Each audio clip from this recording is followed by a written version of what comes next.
Powell, the country's first black Secretary of State, has died from complications of COVID-19. Family members tell us that Powell was fully vaccinated. Powell had ties to Georgia after graduating from college. He attended basic training at Fort Benning.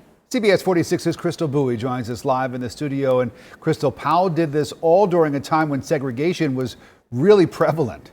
He did, Rick and Tracy, and many today told us Powell showed us a generation of young black Americans that it was possible to climb the ranks and hold important leadership positions in the country despite the odds against him.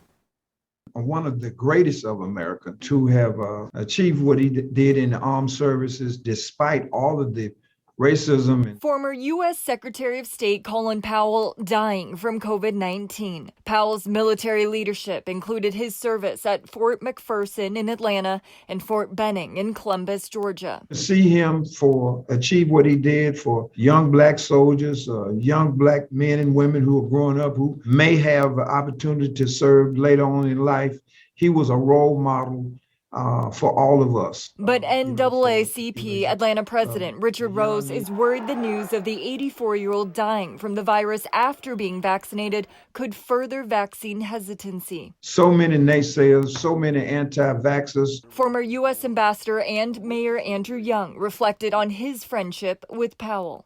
He kind of made Fort Benning a kind of West Point for the average soldier.